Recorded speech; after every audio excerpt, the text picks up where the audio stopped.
Somewhere off the coast of Florida on a December afternoon in 1945, 5 airplanes turned in slow circles above the sea, and their commander said into his radio, "Everything is wrong, strange. The ocean does not look as it should." Tonight, we drift out over those waters and we follow the whole story, slowly, until the sea grows quiet again. Settle in now, let your shoulders soften, let your hands rest wherever they are, and let the story do the rest of the work for you. We are going to travel tonight to a stretch of sea that has haunted the imagination of the world for the better part of a century.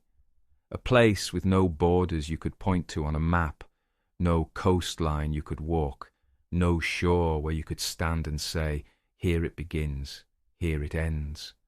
Only 3 distant landmarks, drawn out like the corners of a great open triangle across the deep water of the Atlantic. Florida, low and green and full of light, in one corner. Bermuda, a small pink jewel of an island, alone in the middle of the ocean, in the second. And Puerto Rico, warm and mountainous, in the third. Between them lies a stretch of water, not particularly deep in some places, enormously deep in others, crossed daily by more ships and airplanes than almost any other ocean in the world. And yet, for reasons we will explore together tonight, this triangle of open water has come to mean, in the imagination of nearly everyone who hears its name, the same simple, unsettling thing. The place where things disappear. The name is the Bermuda Triangle, the Devil's Triangle some have called it, and whether you believe in the mystery or you believe in the science that has, patiently, over the decades, dissolved the mystery, does not really matter tonight.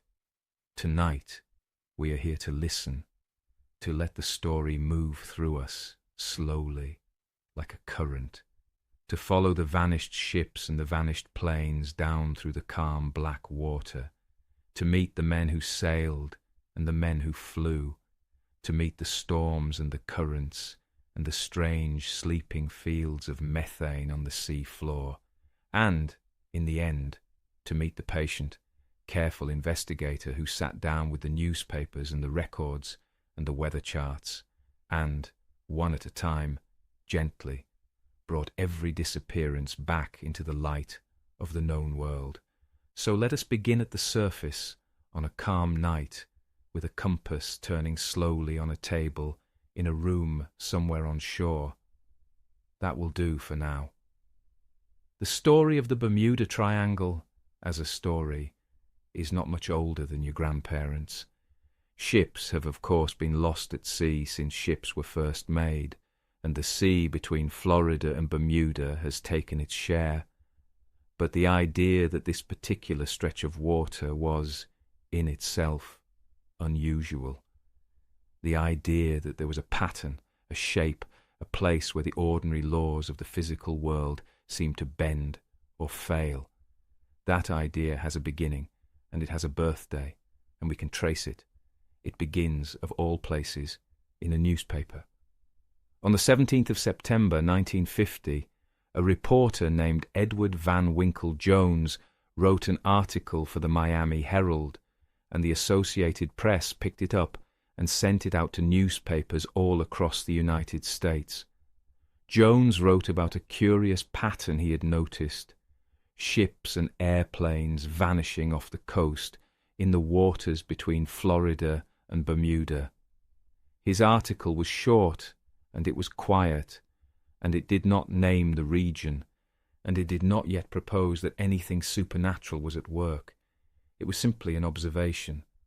Odd, he said, these disappearances, all in the same general area, worth noticing. 2 years later, in a magazine called Fate, another writer, George X. Sand, took Jones's observation and added to it. He drew for the first time the triangular shape: Florida, Bermuda, Puerto Rico. He named some of the losses, a tramp steamer called Sandra, a famous flight of Navy bombers from December of 1945 called Flight 19, 5 planes that had gone up on a routine training mission and never come back. A little fishing skiff in March of 1948 with 3 men aboard, including a well-known jockey named Albert Snyder. A charter aircraft in December of that same year coming up from Puerto Rico toward Miami, gone.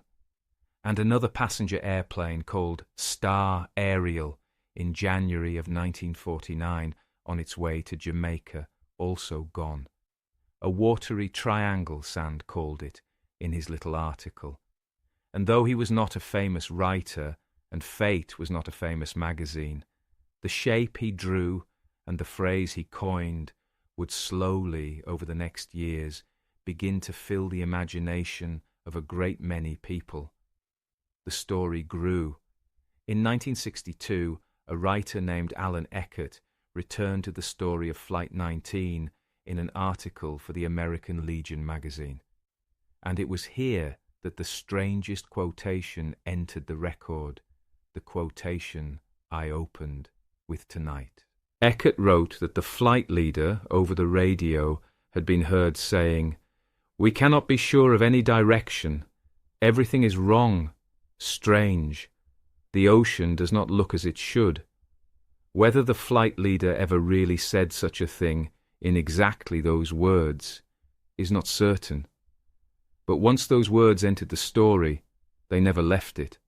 They gave the disappearance a mood, a texture, a kind of dreamlike, uneasy weight. The ocean does not look as it should. 2 years after that, in February of 1964, a writer named Vincent Gaddis published an article in the pulp adventure magazine Argosy called The Deadly Bermuda Triangle. And it was Gaddis who fixed the name. It was Gaddis who first said, out loud and in print, that Flight 19 and all the other disappearances were part of a pattern that stretched back, he wrote, to at least 1840, a pattern that could not be explained by ordinary means. The following year, in 1965, Gaddis expanded his article into a book called Invisible Horizons, and after that, the story took on a life of its own. Other writers picked it up. In 1969, John Wallace Spencer published a book called Limbo of the Lost. In 1974, Charles Berlitz, who came from a famous family of language publishers, wrote a book called simply The Bermuda Triangle, and it became an enormous bestseller.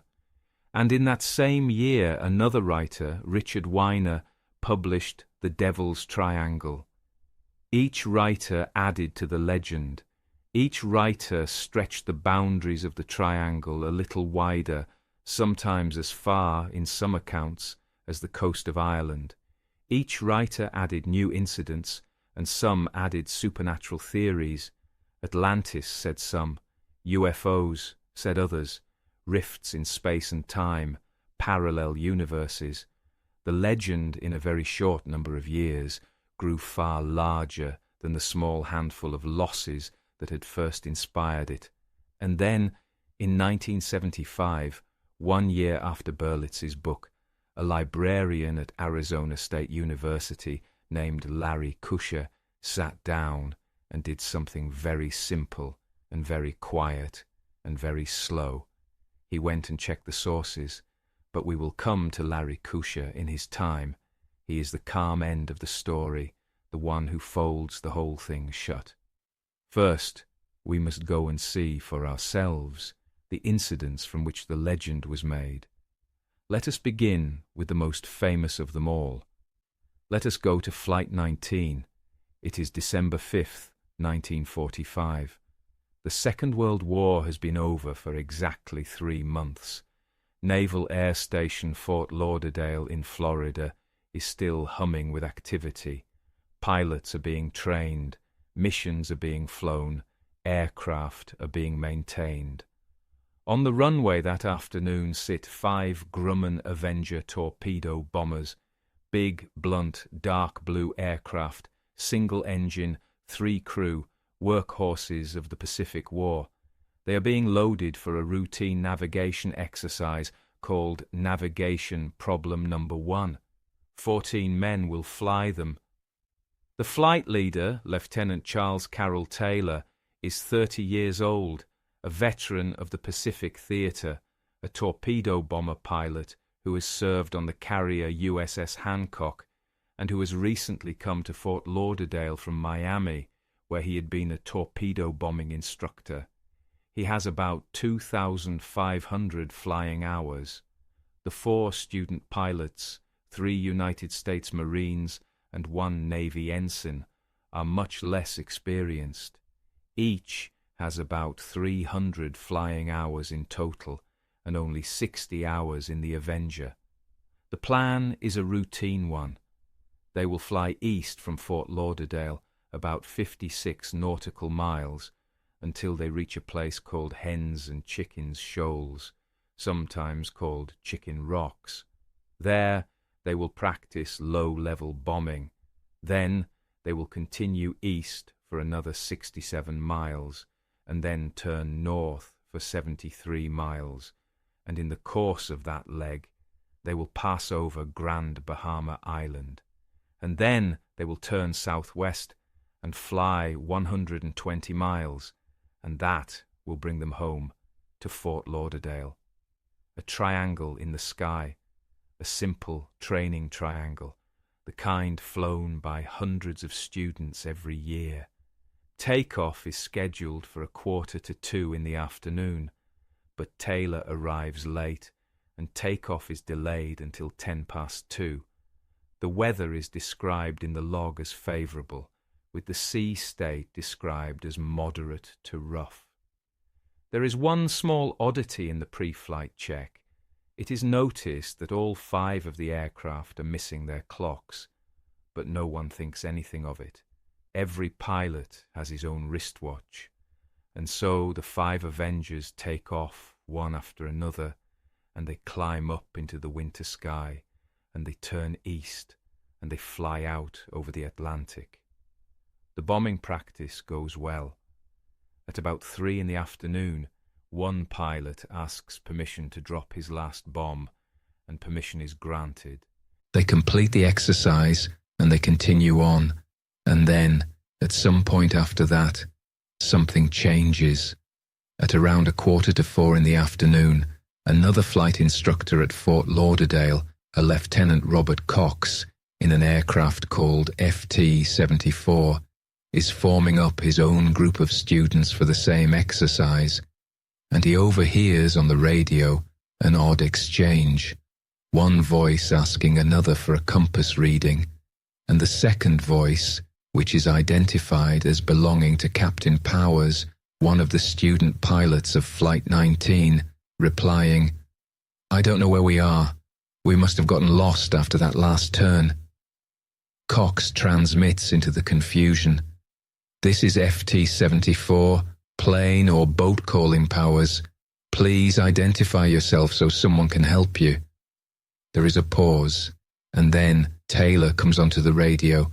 "FT-28, this is FT-74. What is your trouble?" Cox asks, and Taylor says, "Both of my compasses are out, and I am trying to find Fort Lauderdale, Florida. I am over land, but it's broken. I am sure I'm in the Keys, but I don't know how far down, and I don't know how to get to Fort Lauderdale." Now, listen closely, because here is where the confusion begins to grow. Taylor believes he is over the Florida Keys, the long chain of islands trailing off the southern tip of Florida, which would mean that he is south of home and that he must fly north to reach it. Cox, on the radio, tells him to put the sun on his port wing, that is, on his left, and fly north up the coast. That is what one would do if one really were over the Keys. But Taylor is not over the Keys. He has never been over the Keys. He has, in fact, flown exactly the flight plan he was given. He has gone east and then north, and he has passed over the Bahamas.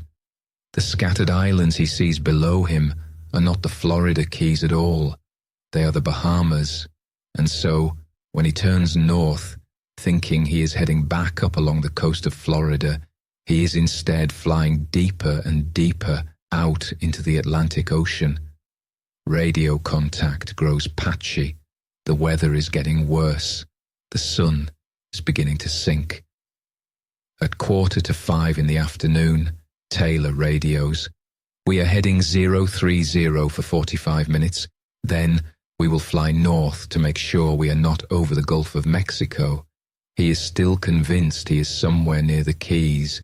He is still trying to work out whether he is on the east side of Florida or the west side. He is asked to switch his radio to a search and rescue frequency, and he refuses. "I cannot switch frequencies. I must keep my planes intact." He does not want to lose contact with his students. Around this same time, one voice, unknown, in the flight is heard saying, "Damn it. If we could just fly west, we would get home. Head west, damn it." But military discipline holds. The students follow their leader. The leader is confused, and the flight, together, drifts further out to sea. At around 6 o'clock in the evening, Taylor radios, "We'll fly 270 west until landfall or running out of gas." And then, minutes later, holding 270. "We didn't fly far enough east. We may as well turn around and fly east again." He is second-guessing himself now. He has lost his sense of the world, and the sun has now set. And below him is the black winter Atlantic, and above him a sky filling with cloud. Around 6:20 in the evening, Taylor's last message is received. "All planes close up tight. We'll have to ditch unless landfall. When the first plane drops below 10 gallons, we all go down together." 10 gallons, 38 litres, almost nothing at all. And then, silence. 2 flying boats, big Martin Mariners, are sent out to search. One of them takes off at 7:30 in the evening from Naval Air Station Banana River. It sends one routine radio message at 7:30 and is never heard from again. About an hour and 3/4 later, a tanker at sea, the SS Gaines Mills, reports seeing a great burst of flame in the sky, an explosion leaping some 100 feet high and burning for 10 minutes. When she searches the water beneath, she finds a pool of oil and aviation gasoline, and nothing else. The Mariner, it seems, has exploded in mid-air. These aircraft had a known history of doing so because their fuel lines could leak in heavy conditions and the vapor could catch. She was heavily loaded with fuel that night for what might have been a long search and rescue mission. And that is Flight 19. 14 aviators in the 5 Avengers, 13 more in the Mariner, 27 men gone in a single afternoon and evening, and no trace of them has ever, in all the decades since, been definitively found. The Navy's official report was long and careful, 500 pages. It concluded that Taylor had misidentified the islands below him as the Florida Keys, when in fact they were the Bahamas. It concluded that he had led the flight further out to sea, believing all the while that he was heading toward home. It concluded that his refusal to change radio frequencies had made it impossible to triangulate his position accurately. It concluded that the loss of the Mariner was an explosion. And then, after Taylor's mother wrote to the Navy, insisting that her son should not be blamed for the loss of 5 aircraft and 14 men, when the Navy had neither the bodies nor the aircraft to prove her son's error, the Navy amended its finding to read simply, "Cause unknown." Cause unknown. 2 words. And it was those 2 words, more than anything else, that gave the story of Flight 19 its long, strange afterlife. cause unknown, meaning in fact that the Navy had not certified in writing its own best explanation, meaning in fact that any writer who came along afterward could point to those two words and say, "You see, they don't know. They admit they don't know. Something strange happened out there, something we cannot name. But rest here for a moment, because it is easy when you sit with the story of Flight 19 long enough to feel not the mystery of it, but the sadness of it. 14 young men in 5 airplanes flying north when they should have been flying west, following a leader who was doing his best, but who was lost. The sea below them getting darker as the sun went down, the radios crackling with confusion, the fuel gauges dropping, and in the end, the decision, made calmly and honourably by their leader, that when the first plane ran dry, they would all go down together, side by side, into the water, so that no one would be lost alone. That is not a supernatural story. That is a human story. That is a story of navigation and weather and the failure of a compass and the darkness of an evening in December. And when you hold it in that light, it becomes not a mystery, but an elegy, a quiet elegy for men who took off on a Tuesday afternoon in 1945, expecting to be home in time for supper. Let us leave them there for now. Let us leave them in the darkening sky, and let us drift a little way further back in time, and a little way further to the south, to another vanished vessel, the one that carried the greatest number of souls of any lost in this triangle, the USS Cyclops. The Cyclops was a great ship, and a beautiful ship, if beauty is a word one can use for a Navy collier. She was 542 feet long. She was named for the one-eyed giants of Greek mythology. She was one of a family of 4 sister ships, all built to carry coal, all built to feed the American fleet in the years just before and during the First World War. Her sister ships were called Proteus, Nereus, and Jupiter.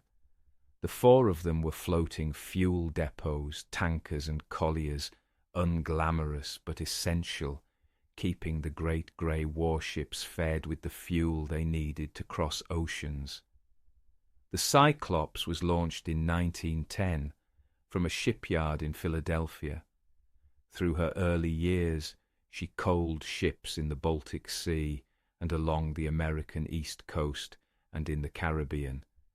During the American occupation of Veracruz in Mexico in 1914 and 1915, she fed the ships on patrol there, and she helped evacuate refugees, for which the State Department wrote her a letter of thanks. When the United States entered the First World War in 1917, she was commissioned into the Navy and given a naval crew. She began her wartime service crossing to Saint-Nazaire in France and returning and coaling the fleet and doing the quiet work of war. But then, in January of 1918, she was sent to Brazilian waters to fuel British ships in the South Atlantic, and it was on her return journey that she vanished. Her captain was a man named Lieutenant Commander George Worley. Worley was, to put it mildly, a curious figure. His real name was not George Worley at all. He had been born Johann Friedrich Wichmann in Hanover, in Germany, in 1862. He had come to America by jumping ship in San Francisco when he was still a boy of about 16 years old. He had changed his name. He had married. He had run a saloon on the Barbary Coast in San Francisco, and in time he had earned his master's papers and had commanded merchant ships carrying cargo, sometimes legal, sometimes not, between the Far East and California. His crews said he was a hard man, prone to violent tempers, prone to strange humours, given to walking his rounds of the ship in his long underwear, wearing a derby hat. At one point, it was said, he had chased an ensign through the ship with a pistol drawn, and there were whispers in the anxious wartime atmosphere of 1918 that he was pro-German, that his close friends and associates were German or of German descent, that he might, at the extreme, be capable of collaborating with the enemy. The Cyclops loaded her cargo in Rio de Janeiro, not coal this time, but manganese ore, a dense metallic mineral used in the making of munitions, 10,800 long tons of it, which was well over her rated maximum capacity of 8,000 tons. She was, in other words, overloaded, and she had another problem. One of her two engines had a cracked cylinder and was inoperable. She was to make the whole voyage home to Baltimore on one engine. She left Rio in mid-February. She stopped, unscheduled, at Barbados on the way, and there she took on fresh provisions, and she took on coal, and she took on the observation of the American consul, a man named Charles Livingston. Livingston watched Captain Worley. He listened to Worley speak. He heard the other officers describe Worley as, in Livingston's phrase, that damned Dutchman. And he grew uneasy. He sent a telegram to the State Department in Washington, in which he said, "While not having any definite grounds, I fear fate worse than sinking, though possibly based on instinctive dislike felt towards master. Fate worse than sinking." That is an unusual phrase to receive in a diplomatic telegram. And then, on the 4th of March, 1918, the Cyclops set out from Barbados for Baltimore, and she was never seen again. 306 men, officers, crew, passengers. Among the passengers, a diplomat, Alfred Louis Moreau Gottschalk, who was consul general in Rio, and who was rumoured, unkindly, to be pro-German himself. Also on board, though hardly noticed by the newspapers of the time, was a black mess attendant named Lewis Hardwick, whose son, Herbert Hardwick, would grow up to become the boxer known as the Cocoa Kid. They all sailed together out of Barbados on the 4th of March, and they all disappeared together sometime after that. There is no wreck, there is no debris, there is no distress signal, there is no lifeboat found bobbing on the water, there is nothing. She is the greatest single loss of American Navy lives in a non-combat event in the entire history of the service, second only to the loss of a small frigate called the Insurgent in the year 1800. 306 men gone into the sea. Was it Worley? Was he, as some believed, a German agent who steered his ship into the arms of a waiting submarine and delivered her to the enemy? After the war, the German naval records were checked carefully. Nothing. No German submarine ever encountered the Cyclops. No German record mentions her at all. Was it a submarine attack then, not planned in advance? Also, no. The German records would have shown it. Was it, perhaps, a storm? On the 10th of March, a violent storm swept through the Virginia Capes area. If the Cyclops were near there on that day, she might well have been caught in it, and an overloaded one-engined ship, top-heavy with dense manganese ore, could easily have foundered in a heavy sea. There is another theory, and it may be the most convincing. The T2 design of these colliers, of which the Cyclops was one variant, had a known weakness. A weak back, sailors called it. The great steel beams that ran the length of the ship, the keel and the frames, could be eroded from within by corrosive cargoes, and manganese ore, sitting in the hold, damp with seawater, could shift and settle in the pockets between the beams, working slowly at the metal. If a ship with such a weakness were caught in a heavy sea, with waves just far enough apart to leave the bow supported on one crest and the stern on another, and the middle unsupported over the trough between them, the extra strain could snap the weakened keel. The ship would break in two. It could happen fast, faster than a distress call, faster than a scramble for the lifeboats, and the two halves would sink straight down, with the great weight of the oar still in them, dragging everything under. Her two sister ships, Proteus and Nereus, both vanished during the Second World War, more than 20 years later.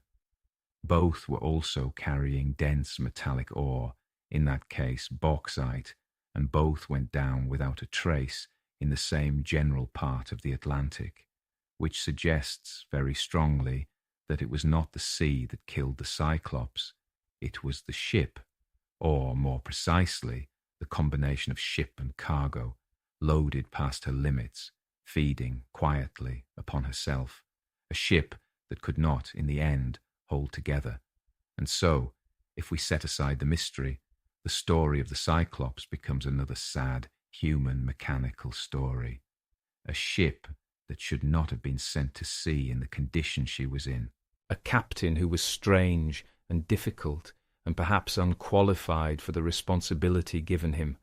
A cargo that was too heavy, an engine that was broken, a hull that was weakening, and most likely, on some evening in the second week of March in 1918, a storm, a wave, a crack, a great splitting sound, and the whole thing gone in less time than it takes to fall asleep.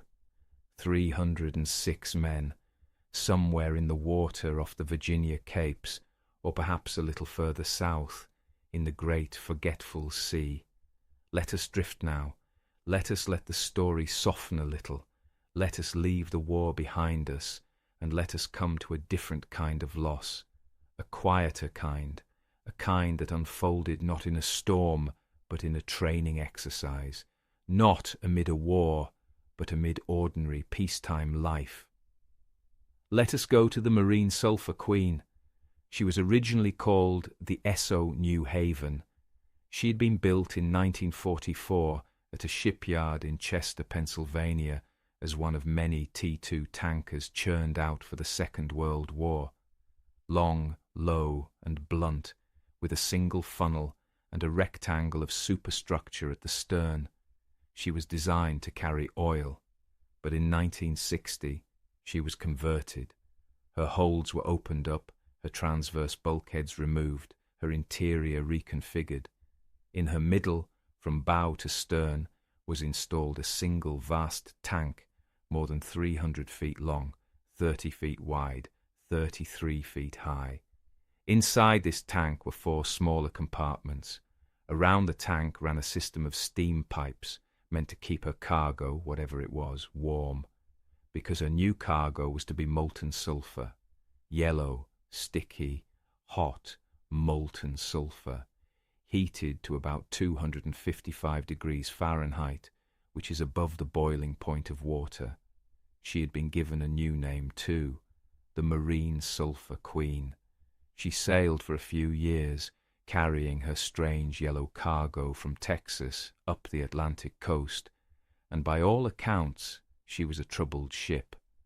Fires broke out beneath and along the sides of her tank so often that her officers stopped bothering to sound the fire alarm.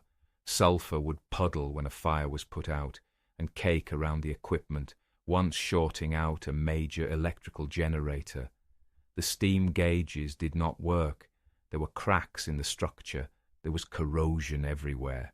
She had been scheduled for a dry dock inspection in January of 1963, and the owners had postponed it because they had cargo that needed to be moved. One new crewman joining her just before her final voyage turned to his wife on the dock and said, of the ship, "It's a floating garbage can."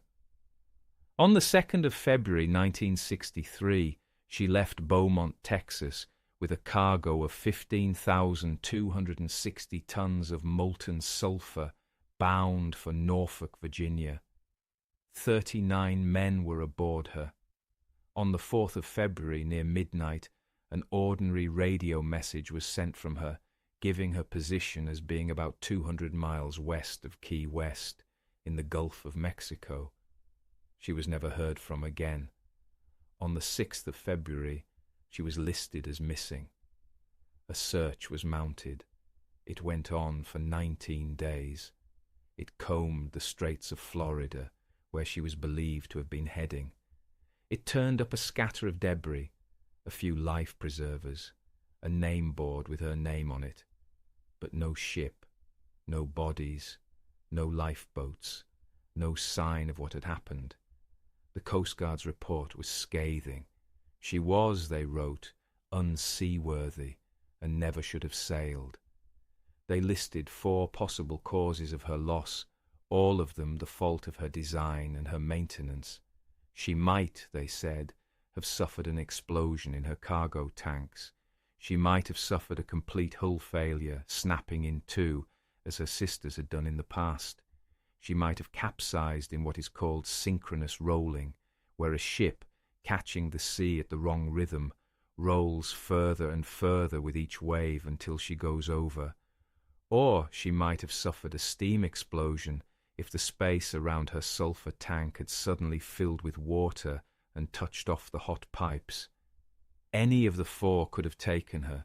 She was a ship built for one purpose, converted, badly, to another, and the sea, in the end, found her out. But here is the odd thing.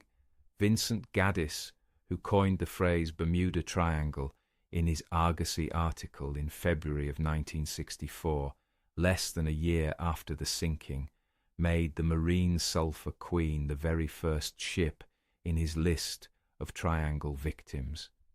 He did not mention that she had gone down in the Gulf of Mexico, nowhere near the Bermuda Triangle as it is usually drawn. He did not mention the Coast Guard's list of causes. He did not mention the fires or the sulphur puddles or the crumbling ship. He wrote simply that she had sailed into the unknown. Sailed into the unknown. 3 little words, and a whole disaster of poor design and worse maintenance disappears from view, and in its place there is only a mystery gliding out over an empty sea.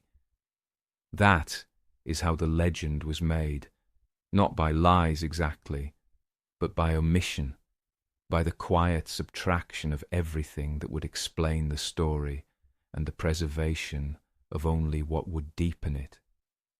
Let us drift a little further now.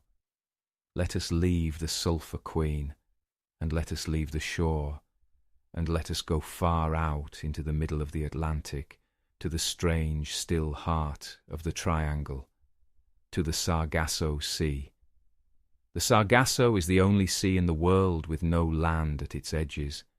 Every other sea you can name has a coast somewhere. The Mediterranean has Europe and Africa. The Caribbean has its islands. The North Sea has Britain and Scandinavia. But the Sargasso Sea has only currents, 4 of them, running in a great slow clockwise loop across the North Atlantic. On its west, the Gulf Stream. On its north, the North Atlantic Current. On its east, the Canary Current. On its south, the North Atlantic Equatorial Current. Together, they form what oceanographers call the North Atlantic Gyre, and inside the gyre, penned in by the 4 currents, sits an area of ocean about 1,100 kilometres wide by 3,200 kilometres long. Bermuda sits on its western edge, and within it, drifting on its surface, floats a great matted carpet of a strange golden-brown seaweed called sargassum. The Portuguese sailors were the first Europeans to name it. Sargasso, they called the weed, and so the sea became the Sargasso. Christopher Columbus wrote about it in 1492 on his first crossing. He worried that the weed might trap his ships. He worried that it might hide shallow water and run him aground. And he worried, most of all, about the wind. Because inside the Sargasso Sea, ringed around by its currents, the wind sometimes simply stops. For days, For weeks, a sailing ship in the Sargasso could lie becalmed under an unmoving sky, the water blue and clear beneath her, so clear you could see 60 meters down, the seaweed drifting past in slow yellow braids, the sun beating on the deck, the sails hanging slack, and no motion and no wind and no way out except to wait for the air to move again. For centuries, this stillness gave the Sargasso a mystery of its own. Long before Vincent Gaddis, long before anyone drew a triangle on a map, the Sargasso was already the sea where ships were said to be trapped forever, holding in an endless drift, their hulls softening, their sailors reduced to skeletons, generations of lost vessels tangled together in the weed. Jules Verne wrote about it. William Hope Hodgson wrote about it. Poets wrote about it. Ezra Pound, in a modernist poem, said to a woman that her mind was a Sargasso sea, a great slow drift of gathered facts and floating things. The image was already old by the time Pound reached for it, but if you go to the Sargasso now, you do not find a graveyard of ships.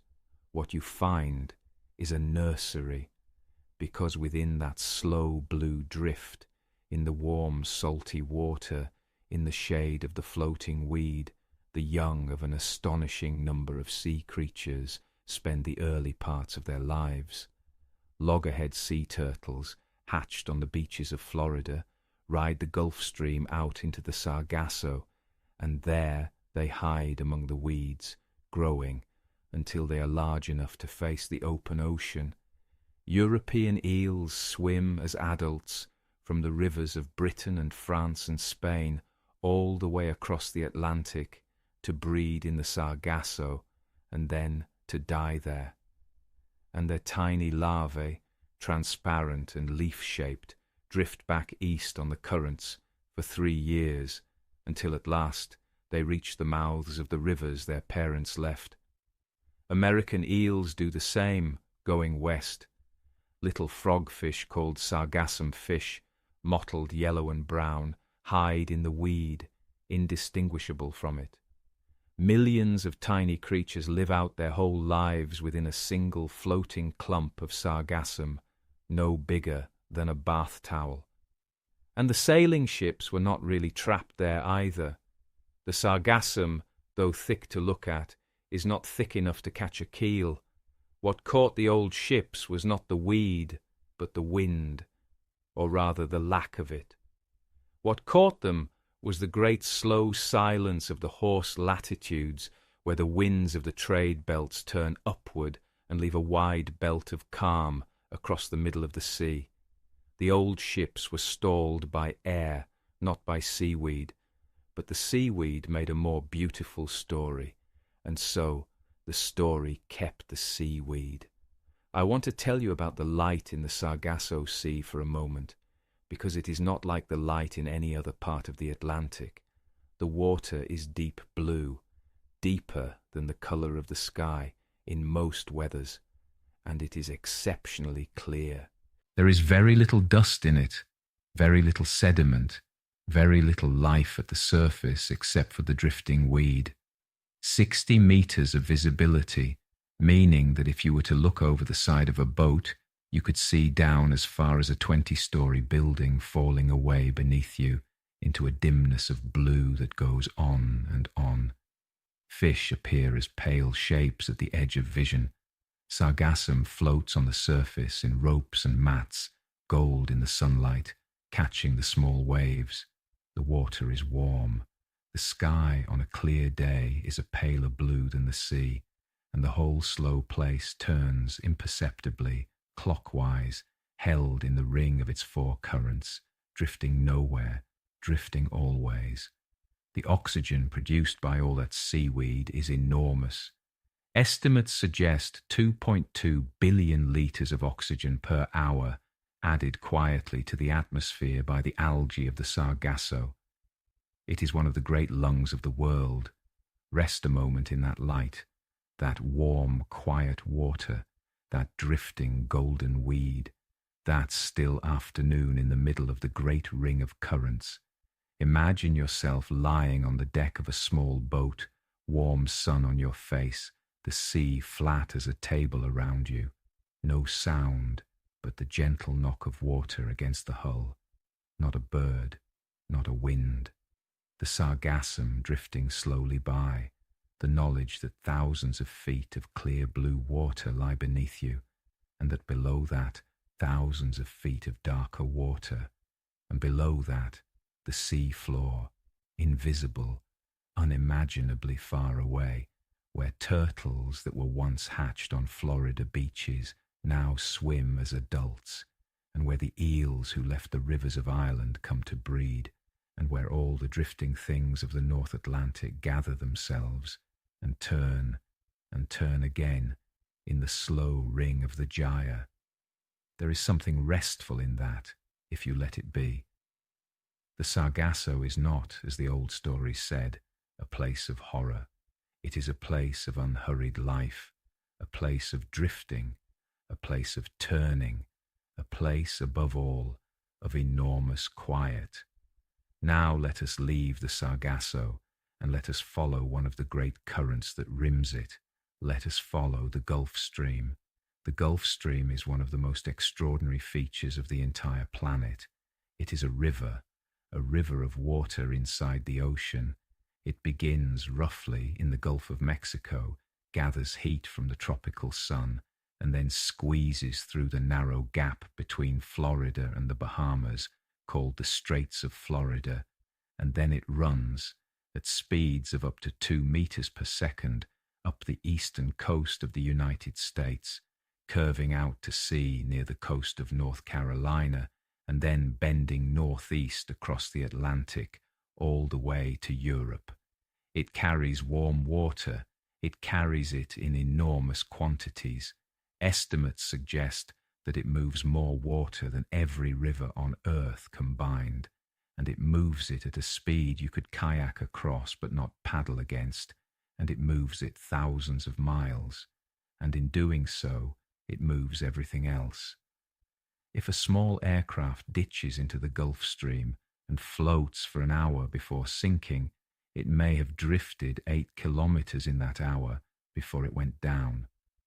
If a boat has an engine fault and radios in its position and then loses power and drifts for the rest of the day, it will not be where it said it was when the search planes come. It will be many miles downstream, and any wreckage that does come to the surface will be carried over the course of the following days and weeks, far up the coast, out into the wide Atlantic, dispersed and diluted and drawn slowly north and east toward Europe. Which means, in the language of search and rescue, that a plane or a boat that goes down in the Gulf Stream is very hard to find. It is not that the wreckage vanishes, it is that the wreckage moves. Europeans first came to understand the Gulf Stream through the voyages of Juan Ponce de Leon in 1512. His log describes a sensation that must have felt magical and a little terrifying to a sailor of that time. He wrote that although the wind was strong and following him, he could not proceed forwards, but only backwards. The current, he realized at last, was more powerful than the wind. In other words, the water itself was flowing against him, faster than his sails could push him through it. Ponce de Leon's ships were being pushed backwards up the coast by the invisible river within the sea. Benjamin Franklin, hundreds of years later, took a deep and characteristic interest in the Gulf Stream. He was Postmaster General of the American colonies, and he had noticed that mail ships from England to New York took 2 weeks longer, on average, than merchant ships from London to Newport, Rhode Island.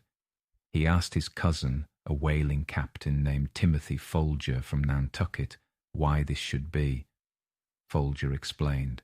American merchant ships and whalers, having learned about the Gulf Stream from experience, knew to avoid it when heading west.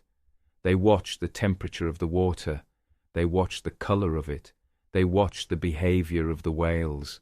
They kept out of the great westward blocking current, but British mail packets, in ignorance, sailed straight into it and pushed themselves against it day after day, making almost no progress. Folger drew Franklin a chart. Franklin had it printed. He sent copies back to England. British captains ignored it. And so, for years, the mail continued to be slow. The Gulf Stream is warm. It is warm enough that it changes the climate of Western Europe. Britain and Ireland, which sit at latitudes similar to Labrador and Hudson Bay, are much milder than they would otherwise be, because the warm water of the Gulf Stream, arriving on their western shores, warms the air above it. A palm tree can grow in the west of Scotland, if it is sheltered enough. Snow rarely settles in London for more than a day or two, though London is further north than Calgary. All of this because a river of warm water, born in the Gulf of Mexico, keeps flowing quietly across the North Atlantic, delivering its heat to the far side. And within that great river, floating things are carried: life jackets, wooden crates, oil slicks, bodies.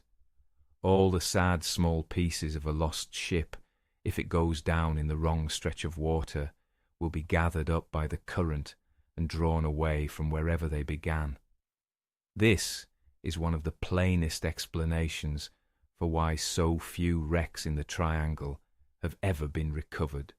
Not because the sea has swallowed them without trace, but because by the time anyone comes to look, the trace has drifted 100 miles to the north, and the searchers are looking in the wrong place, and the wreckage, slowly, quietly, is being dispersed by a current older than any human record. Let us now go down. Let us leave the surface of the sea for a moment, and let us follow the water down into the great slow dark beneath, to the deepest place in the entire Atlantic Ocean, which lies on the southern rim of the Bermuda Triangle, the Puerto Rico Trench. The trench runs just to the north of the island of Puerto Rico, parallel with its coast, a long crack in the sea floor, about 810 kilometers in length. It marks the boundary between two of the great tectonic plates of the Earth, the North American plate to the north and the Caribbean plate to the south. The two plates slide past each other mostly in a slow lateral motion, but a small component of their movement is downward, one plate sliding very slowly beneath the other. And so a trench has opened up along their meeting place. At its deepest, the trench goes down 8,376 meters. That is more than 8 kilometers. That is deeper than Mount Everest is tall. If you took Mount Everest and set it upside down inside the trench, its peak would still not touch the surface of the sea. It is, in every possible sense, an enormous quantity of water piled up above a very small piece of ocean floor. The deepest point in the trench is called the Milwaukee Deep. It sits at a latitude of about 19 degrees north and a longitude of about 67 degrees west, meaning it lies well within the southern part of the Bermuda Triangle, as it is usually drawn. And in December of 2018, an American explorer named Victor Vescovo went down to it in a small submersible called Limiting Factor and became the first human being to touch the deepest floor of the Atlantic. He confirmed the depth with direct pressure measurements. He looked out through the porthole, and what he saw, and what has been seen on subsequent robotic descents, is not a place of horror. It is a place of drifting sediment and a slow rain of dead things falling from above, and small pale creatures adapted to the crushing weight of all that water. Sea cucumbers, tentatively assigned to the genus Peniagone, moving softly across the mud. Little translucent isopods called Bathyopsurus nibelini, 3 centimeters long. Amphipods swarming around bait bags in numbers too great to count. The Milwaukee Deep is not empty. It is only very, very far from us. And here is the point that matters for our story. Anything that sinks into that trench or into the deep water on either side of it is essentially unrecoverable. The pressure is enormous. The depths are enormous. The search area, even for a modern vessel with sonar and satellite guidance, is vast. If a ship goes down over the Puerto Rico trench, the odds of any wreckage ever being found are close to zero, not because of any mystery, simply because the ocean in that place is very deep and very wide and very old. Beneath the trench, the geologists tell us, there is a mass of dense rock, so dense that it deflects the very pull of gravity itself. The sea surface above the trench dips slightly because the water is not pulled quite as strongly downward as it is in surrounding waters, and compass instruments likewise can drift a little near the trench, not because anything supernatural is at work, only because the Earth's magnetic and gravitational fields are subtly uneven, and this is one of the places where the unevenness can be measured. There is another oddity of compasses in this region. In most parts of the world, the direction to which a compass points is not exactly north. That is because magnetic north, the pole to which compass needles are drawn, does not lie in the same place as geographic north, the axis around which the Earth spins. In the year 2000, there was, in the United States, one narrow line, running roughly from Wisconsin down to the Gulf of Mexico, along which the two pointed the same way. Everywhere else in the country, the compass and the map disagreed by a few degrees. This is called magnetic variation or declination, and every navigator on Earth learns to correct for it. But if a person did not know about magnetic variation, and if that person were to watch a compass across a very large area, they might notice the compass slowly turning as they moved, and they might, in ignorance, think that the compass was misbehaving, that it was being pulled by some strange local force, when in fact it was doing exactly what it was supposed to do, and only the map in the mind of the person watching it was wrong. That, in a small way, is a picture of the whole Bermuda Triangle mystery. It is a mystery made of things that were always doing exactly what they were supposed to do, watched by people who did not know quite what they were watching, or who preferred a mystery to the truth. Now let us come to one more of the strange scientific explanations, perhaps the strangest, because it involves not the sea above or the air around, but the sea floor itself. Beneath the sea, in many parts of the world, lie deposits of a substance called methane clathrate. Sometimes it is called methane hydrate, sometimes fire ice, sometimes flammable ice. It is a solid, and it looks a bit like ordinary ice, and if you held a piece of it in your hand, it would feel cold, and it would slowly melt. But if you were to hold a lit match near it, it would burn. The flame would flicker over its surface with a strange pale colour, and beneath, water would drip from your hand. Because methane clathrate is a lattice of water molecules, crystallized around methane gas packed under enormous pressure. It is stable in the deep cold of the sea floor, where the pressure holds it together and the temperature keeps it frozen. But if the temperature rises or the pressure drops, the lattice breaks apart. The methane rushes out. 1 cubic meter of solid clathrate can release 160 cubic meters of methane gas. It is enormously concentrated, enormously energetic, and it lies in great fields on continental shelves all around the world, including in an area called the Blake Ridge off the southeastern coast of the United States, well within the northern part of the Bermuda Triangle. Some scientists, in the 1970s and 1980s speculated on what might happen if a great field of clathrate suddenly destabilized. If, for some reason, a section of it warmed or the pressure changed and it began to release its methane in a rush, the gas would bubble up through the water, great columns of bubbles rising to the surface, and in the middle of those columns, the density of the water would be lowered. It would become, in effect, a froth, half water, half gas, and a ship floating on the surface of such a froth would find that it could no longer float. Buoyancy depends on the density of the water beneath the hull. If that density drops, the hull drops with it.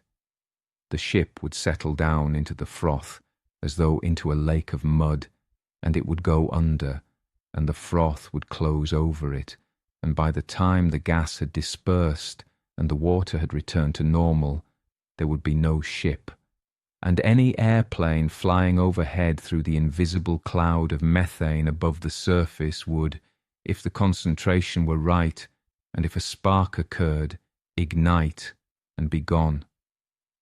Laboratory experiments in Australia have shown that scale model ships can, in fact, be sunk this way.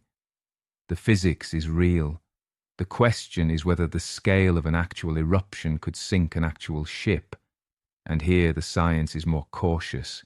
The United States Geological Survey, which studies these deposits carefully, has said that no large releases of methane clathrate are believed to have occurred in the Bermuda Triangle in the past 15,000 years, which is a long time, certainly long enough to account for every ship ever lost in the region. If the great sleep of the clathrate has not been disturbed in 15,000 years, then it is unlikely to be the cause of the losses of the 19th and 20th centuries. But the theory is elegant, and it is fascinating, and it lingers in the imagination.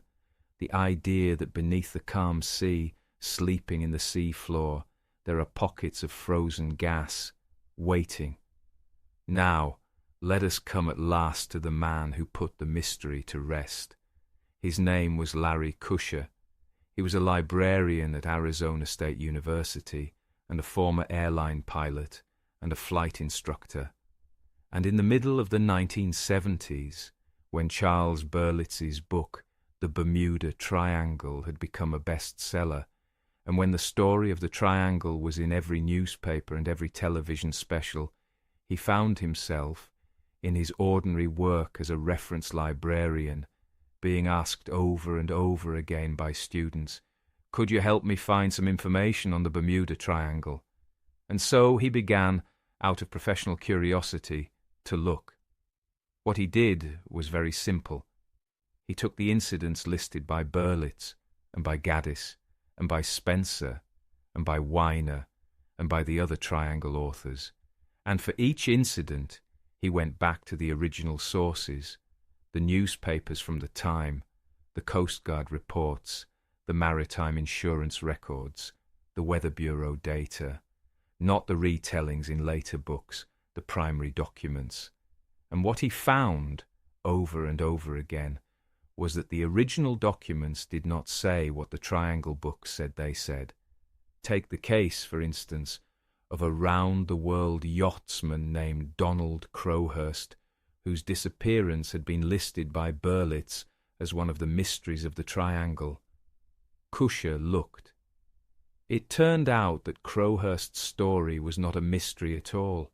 It was a well-documented, well-understood, tragic case of a solo sailor whose voyage had gone wrong. He had faked his position for months. His logs had been recovered. His fate was known. Yet Berlitz had presented it as an unexplained disappearance. Or take the case of an ore carrier that Berlitz described as vanishing without trace 3 days out of an Atlantic port. Kusher looked. It turned out that the ship in question had, in fact, sailed from a port with the same name, but in the Pacific Ocean, not the Atlantic, not the Triangle. Berlitz had confused two ports that shared a name, or take the case of a plane which was said to have vanished mysteriously in 1937. Kusher looked. The plane had in fact crashed off Daytona Beach in Florida in front of hundreds of witnesses. It had never been mysterious at all. Someone at some point had described it as vanishing, and the description had been passed along, and no one had checked. Kusher found this pattern again and again, ships described as vanishing in calm weather when the weather records showed a hurricane passing through at the time, ships described as vanishing without a distress call when in fact a distress call had been received and recorded, ships described as vanishing forever when in fact they had turned up in port some weeks later, having simply been late. Wrecks that had been found and photographed, described as unfindable. Bodies that had been recovered, described as never seen again. In one particularly clear case, involving a tanker called the VA Fog, which had exploded and sunk off the coast of Texas in 1972, Kusher found that a Triangle author had claimed that all the bodies had vanished, with the exception of the captain, who was found sitting in his cabin at his desk, clutching a coffee cup. Kusher looked. The Coast Guard had photographed the wreck. They had recovered several bodies, and the ship had gone down off Texas in the Gulf of Mexico, nowhere near the Triangle at all. Kusher published his findings in 1975 in a book with a title as calm as its contents, The Bermuda Triangle Mystery Solved. In it, he concluded, calmly and carefully, that the number of ships and aircraft reported missing in the Triangle area was not, proportionally, any greater than in any other part of the ocean. That, in an area frequently visited by tropical storms, the disappearances that did occur were not, for the most part, disproportionate or mysterious. That the Triangle authors had, in many cases, failed to mention such storms, or had described disappearances as occurring in calm conditions when meteorological records clearly contradicted them. That the numbers had been inflated by sloppy research. That some of the alleged disappearances were not disappearances at all, and that the legend of the Bermuda Triangle was, in his careful phrase, a manufactured mystery perpetuated by writers who had either purposely or unknowingly made use of misconceptions, faulty reasoning, sensationalism, and, in later years, internet hoaxes. That was Kusher's conclusion in 1975. It was not a dramatic conclusion. It did not sell as many books as Berlitz's had. It made no exciting television. It did not invoke Atlantis or UFOs or parallel universes. It just quietly, one by one, walked through the stories and found the ordinary explanations behind them. And other institutions, when asked, confirmed him. Lloyd's of London, the marine insurance market, which had a business interest in knowing exactly where in the world ships were sinking, was asked whether an unusually large number of ships had gone down in the Bermuda Triangle. Lloyd's said no, and, notably, they did not charge higher insurance rates for ships passing through the area. The United States Coast Guard, which had records of every incident in American waters, also said no. Ships and aircraft do not behave differently in the Bermuda Triangle from how they behave anywhere else in the world.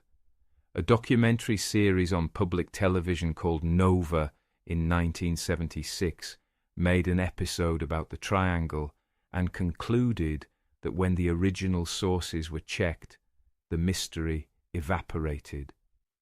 In 2013, the Worldwide Fund for Nature published a study of the 10 most dangerous waters in the world for shipping. The Bermuda Triangle was not on the list. In 2017, an Australian scientist named Karl Kruszelnicki told The Independent that the mystery could be explained by human error, unpredictable weather, and the sheer volume of traffic passing through the area. On a percentage basis, he said, the number of accidents in the Bermuda Triangle is the same as anywhere else in the world. The United States Board on Geographic Names, which is responsible for maintaining the official register of place names, does not list the Bermuda Triangle. It is not officially a place. It has no border. It has no defined coordinates. It exists only as an idea and a memory, and a set of stories that grew from a handful of losses in the middle years of the 20th century, gathered into the shape of a triangle by writers hungry for a story, and then patiently unpicked, story by story, in a library in Arizona, by a man who took the time to check. Let us drift now, softly, in this new light. Let us hold the whole story loosely. Flight 19 was 5 young pilots and a confused leader with 2 broken compasses, flying east when they thought they were flying south, running out of fuel over the winter sea. The USS Cyclops was an overloaded collier with 1 broken engine, a strange and possibly unqualified captain, and a hull that could not, in the end, hold together. The Marine Sulphur Queen was a floating garbage can, a rusted tanker converted badly to carry a hot cargo, whose fires were so common that no one bothered with the alarm. The great sea inside them was the Sargasso, a quiet and beautiful and wildly alive place where turtles hatch and eels breed and seaweed floats forever in the ring of the currents. The great river through them was the Gulf Stream, warm and swift, carrying every piece of wreckage away before searchers could find it. The great trench below them was the Puerto Rico Trench, deep enough to hide anything that sank into it. And the great sleep beneath the sea floor was the field of frozen methane, which had not stirred in 15,000 years, and which had never really taken any ship at all. And still, the story remains, doesn't it? Even knowing all of that, even knowing the science, even knowing the librarian in Arizona and his careful patient checking, the story remains, because it is not really a story about ships, or about aircraft, or about compasses, or about currents.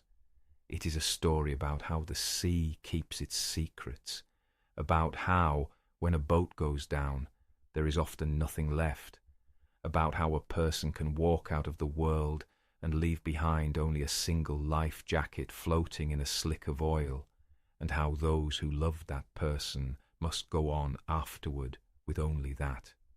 The sea is old, older than any of us, older than any nation, older than any language, older than any road drawn on any map. It has been taking ships for as long as there have been ships. It will keep taking them, not because it is malicious, and not because there is anything strange in one triangle of it more than another, but because that is what the sea does. It rolls, and it forgets, and the boats we send out onto it are small. That is not, in the end, a frightening thought. It is only true. Let us continue now. Let us go back and pick up a few of the other threads we have not yet followed. Let us go and see, quickly, 1 or 2 more of the ships that entered the legend. Let us pick them up, and let us set them down, and let us find in each of them another quiet explanation. The HMS Atalanta was a sail training ship built by the Royal Navy in the 19th century.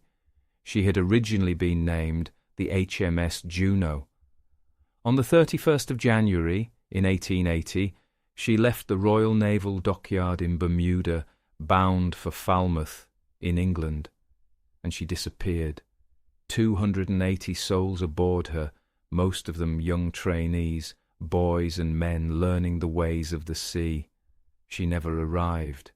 For decades, her fate was mysterious. Search parties combed the North Atlantic. Newspaper articles ran for months. Theories multiplied. And then, slowly, the facts settled. About 2 weeks after she sailed, a violent storm had crossed her likely route. Her crew had been inexperienced. She had been full of trainees. She was, quite simply, an old sail ship crossing the Atlantic in winter with a green crew, and she had run into weather she could not survive. Decades later, Bermuda Triangle writers gathered her up into their story. Decades further later, a careful researcher named David Francis Rain went through the records of the loss in 1997 and showed definitively that her loss had nothing supernatural about it. Only the sea and the winter and a young crew and a storm. 2 years before her, in 1878, another Royal Naval training ship, the HMS Eurydice, had also gone down. She had left Bermuda on the 6th of March that year, bound for Portsmouth in England. She had made her crossing safely and had come almost into the sight of the English coast. And then, in a sudden squall off the Isle of Wight, she had capsized in view of the shore. Almost all aboard her drowned. She was a training ship too, young men, green sailors. The sea does not spare them for their youth. Neither the Atalanta nor the Eurydice were, in any real sense, mysteries. They were tragedies, the sort of tragedies the age of sail is full of. Ships were built of wood and were driven by wind and were commanded often by men just old enough to shave, and they crossed enormous distances of empty ocean in weather that would frighten anyone. Many of them made it, some of them did not. That is the whole story, if we can bear to see it plainly. There was a 5-masted schooner called the Carroll A. Deering, which was found abandoned on Diamond Shoals off Cape Hatteras in North Carolina on the 31st of January, 1921. Her sails were still set. Her galley showed signs that a meal had been prepared, but there was no one aboard. Every member of her crew was gone. The FBI investigated. They considered piracy, and they considered mutiny, and they considered rum runners, since prohibition had just begun, and there was a great deal of illegal alcohol moving up and down the coast. They considered communist sabotage in a time when such fears were common. In the end, they never resolved the case, but they did rule out most of the sensational theories. The most likely explanation is a mundane one. She probably ran aground on the shoals in bad weather. The crew probably took to a boat to escape. The boat probably did not survive. The ship remained on the shoals, upright, sails still set, empty, until she was found. There were the 2 BSAA passenger aircraft, called the Star Tiger and the Star Ariel. Both of them were British-made Avro Tudor 4s. Both of them were operated by the same airline, British South American Airways. The Star Tiger disappeared on the 30th of January 1948 on a flight from the Azores to Bermuda. The Star Ariel disappeared on the 17th of January 1949 on a flight from Bermuda to Kingston, Jamaica. Both flights were operating at the extreme edge of their range. Bermuda is a very small island in the middle of the Atlantic, and finding it requires very precise navigation. The slightest error, or the slightest problem with the fuel, or the slightest change in the weather would leave the aircraft short. Both losses were investigated by the British Air Ministry. In both cases, the investigation could not establish a precise cause, but in both cases the pattern is clear enough: long-range flights at the edge of their fuel over an ocean without modern navigational aids. In such a situation, the loss of a single aircraft is unfortunate, but not surprising. The loss of 2 in the same year is unlucky, but not supernatural. There was a DC-3 passenger aircraft, number NC-16002, which disappeared on the 28th of December 1948 on a flight from San Juan in Puerto Rico to Miami. 32 people were on board. The Civil Aeronautics Board investigated. They concluded that there was insufficient information available to determine a probable cause.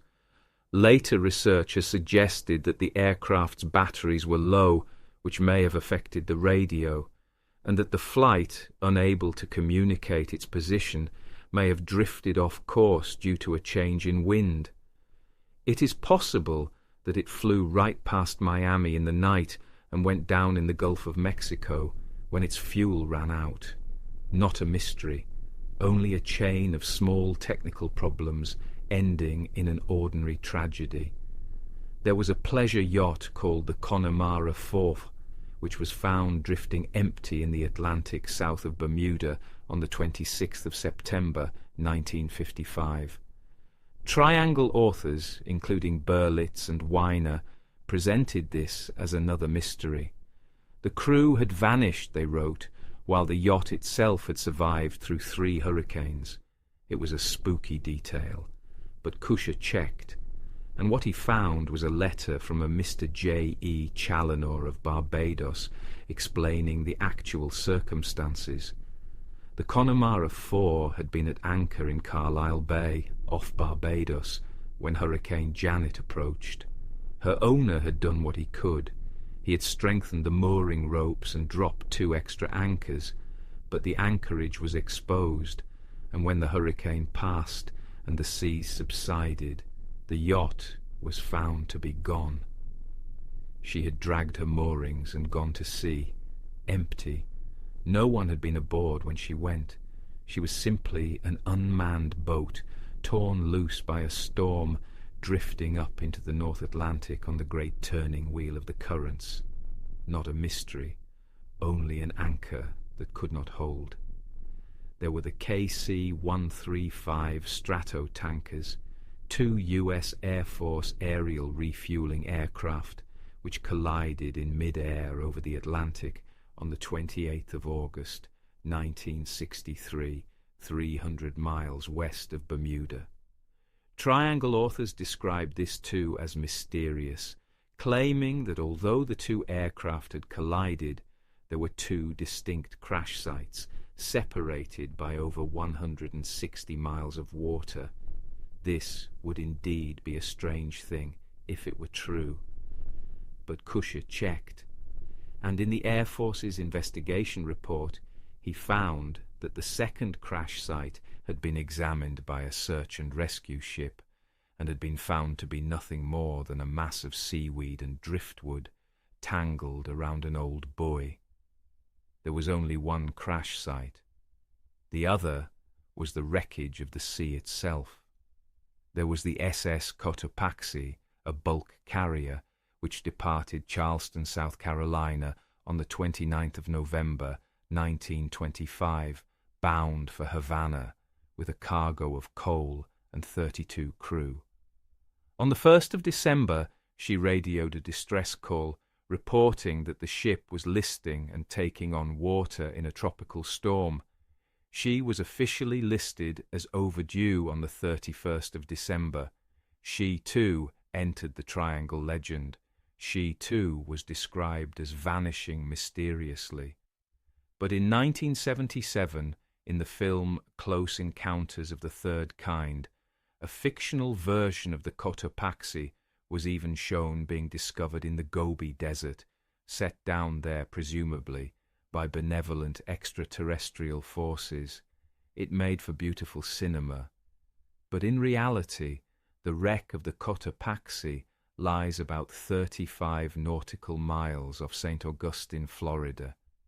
She was discovered on the sea floor in the 1980s, but she could not immediately be identified, and so was called simply the Bear Wreck. In January of 2020, after 15 years of investigation by a marine biologist named Michael Barnett, she was at last identified. She had gone down in a storm, exactly where and when she was reported to have gone down. She had never been anywhere near the Gobi Desert. She had only been at the bottom of the sea, quietly waiting for the better part of a century to be found. There was even, in more recent years, a small aircraft called an MU-2, which crashed into the Atlantic on the 18th of May, 2017, about 37 miles east of Eleuthera, in the Bahamas. 4 people were on board. The National Transportation Safety Board investigated. It found that there had been severe thunderstorms in the area, with cloud tops reaching 40,000 feet.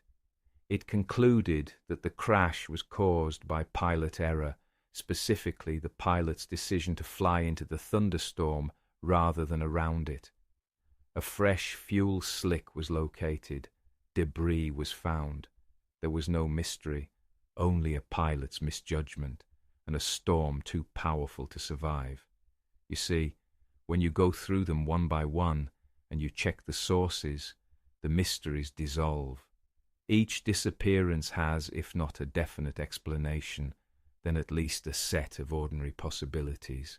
Storms, human error, equipment failure, fuel exhaustion. The sea doing what the sea has always done. And the mysteries in most cases are added later by the retelling, by the omission of details, by the desire on the part of everyone who tells the story to make it more strange than it really was. That is the shape of the whole Bermuda Triangle, a shape made not by disappearance, but by narration, a shape made by the way stories are told, and by the way they are retold, and by the way they harden over time into legend. Let us pause here. Let us breathe here. Let us settle a little deeper. The room around you is quiet. The night is passing.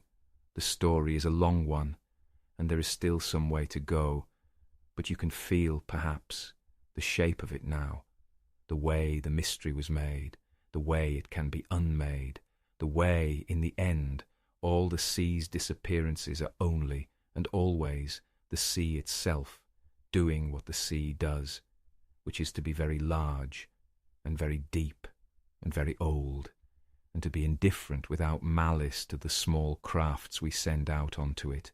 Let us go now for a while back into the sea itself. Let us leave the ships behind us for a moment, and let us think about the water, because the water, in the end, is the whole story. The Atlantic Ocean, in the region of the Bermuda Triangle, is one of the busiest bodies of water in the world. Every day, hundreds of ships pass through it. Cargo ships bound from the Gulf ports to Europe, tankers coming up from the Caribbean, cruise ships going down to the islands, fishing boats, yachts, naval vessels, and in the air above, hundreds of aircraft every hour on the great flight paths between North America and the Caribbean, and between North America and South America. It is one of the most heavily trafficked stretches of ocean in the world, and in any heavily trafficked stretch of ocean there will be losses. That is arithmetic more than anything else.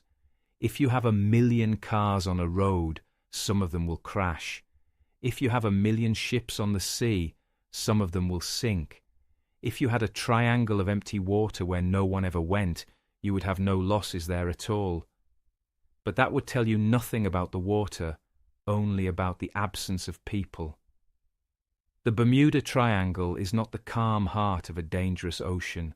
It is the busy heart of a peaceful one. It is a place where ships and planes cross constantly, and where, statistically, exactly as many of them fail as would be expected, which is a small number considering how many pass through, but small numbers repeated over many years and gathered together in a book can be made to look like a pattern. That is how the legend was made, not by any particular strangeness in the water, only by the ordinary arithmetic of a heavily used sea. And what is the water itself doing all this time? It is turning, slowly, in great wheels, the North Atlantic gyre, the Gulf Stream running up the American coast, the North Atlantic current bending east across to Europe, the Canary Current running south along the coast of Africa, the North Atlantic Equatorial Current running west along the equator, back to the Caribbean, where it feeds again into the Gulf Stream. A single great turning of water, taking 3 or 4 years to complete its circuit, moving heat from the equator to the pole, moving cold from the pole to the equator, keeping the whole ocean and much of the atmosphere above it gently stirred. In the middle of that wheel, at its slow centre, sits the Sargasso Sea, drifting quietly clockwise, growing its weed, hatching its turtles, receiving its eels. Around the outside of the wheel, the 4 great currents run, and within the whole system, temperature and salinity and pressure interact in ways that oceanographers still study, sending small parcels of water up and down, changing the shape of the sea at every scale, from the smallest ripple to the largest current. If you could see all of this from far above, from the vantage of a satellite, you would see a great blue plate slowly turning. In infrared imagery, you would see the Gulf Stream as a bright, warm ribbon curving up the coast and bending east. You would see the cold water of the Labrador Current running down from the north, meeting the Gulf Stream near Newfoundland, curling around in a great meeting of temperatures. You would see the North Atlantic Current fading out toward Europe, dispersing its warmth. And in the middle, you would see the great warm belly of the Sargasso, calm and blue and slowly turning. You would see, in short, a living thing, a great slow breathing thing, not malicious, not mysterious, only enormous. Let us breathe with it for a moment, in and out. That is the ocean. That is what has taken every ship that has ever gone down in the triangle, not a curse, not a rift, not a portal.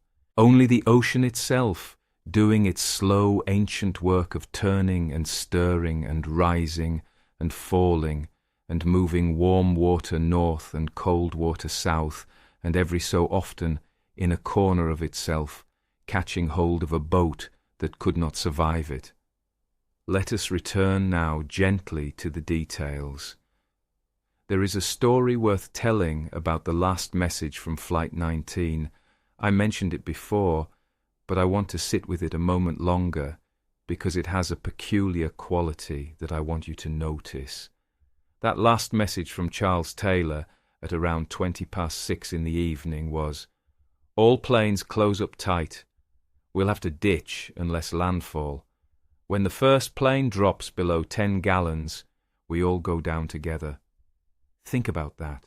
Think about the choice being made.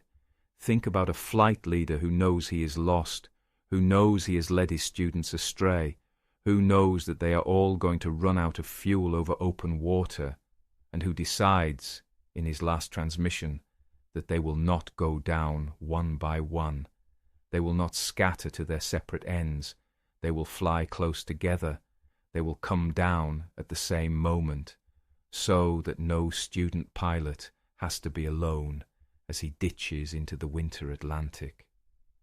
There is a great deal of criticism that has been levelled at Charles Taylor over the years for his mistakes that day. He should not have refused to switch radio frequencies. He should not have led his flight so persistently in the wrong direction. He should have listened to the voices in his flight who realized that they were east of Florida, not south of it. He should have trusted the compasses of the other planes, since only his own compasses were broken. He made a series of errors, and those errors cost 14 young lives. All of that is true. But that last message, that decision to bring them all down together, that is not the message of a man who has failed. That is the message of a man who has come to accept that he cannot save them, and who is going to make sure, in the last minutes he has, that they do not die alone. It is the kind of thing that gets said, and then remembered, and then repeated, because it has the shape of grace in it. Whatever else Taylor got wrong that afternoon, he got that right. All planes close up tight. The Mariner flying boat that went out to search for them, and that exploded a couple of hours later, was piloted by young men doing their duty at the end of a very long war. They had every reason to believe they would find their comrades.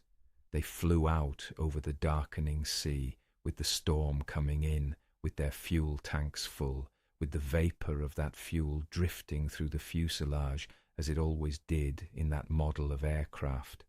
And somewhere out there, in the black, wet air, a spark caught the vapour, and the whole plane became a flame and fell. 13 more men. And that was the number found by the SS Gainesmills when she searched the pool of oil and gasoline beneath the point where the great flame had leapt 100 feet high. Nothing else, only the slick of the fuel spreading slowly on the black winter sea. 27 men in one afternoon, and afterward, decades of stories. Over the years, various expeditions have tried to find the aircraft of Flight 19. In 1986, during the search for the wreckage of the Space Shuttle Challenger off the Florida coast, another Avenger was found on the sea floor. An aviation archaeologist named John Meyer raised it in 1990, believing it was one of the missing planes. It was not. In 1991, a treasure hunter named Graham Hawkes announced that the wreckage of 5 Avengers had been found off the Florida coast, and that this must be Flight 19. But their tail numbers, when read, revealed that they were not the missing planes. They were, in fact, an unrelated collection of aircraft, lost in various training accidents through the years. Between 1942 and 1945, some 95 aviation personnel were lost from the Fort Lauderdale base alone. Not because of any triangle, because that was what happened at flight training bases during wartime. Aircraft failed, students crashed, instructors ditched. It was a dangerous job, and so the ocean floor off Florida is scattered with the wrecks of Grumman Avengers, and every so often one is found, and hopes are raised, and then the tail number is read, and it turns out to be someone else. The 5 aircraft of Flight 19 have never been found. The Mariner has never been found. 27 men rest somewhere on the floor of the Atlantic, and they are probably, at this point, past all finding. The Gulf Stream will have carried their wreckage far. The sediment of decades will have covered what remains, and the sea, in its old way, will have folded them into itself. Rest with that for a moment. Not with sadness, but with a kind of soft acceptance. That is what the sea does. It folds us in.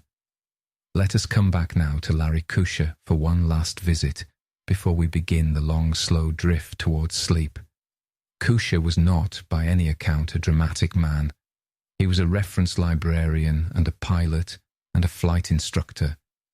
He had a beard in the photos of him from the 1970s and thick glasses and a serious, patient expression. He wrote his book because he was tired of students coming to him at the library and asking for reliable information on the Bermuda Triangle, and finding that most of the information available was, on inspection, unreliable. So he set out to do the work that the Triangle authors had not done, to go back to the primary sources, to check.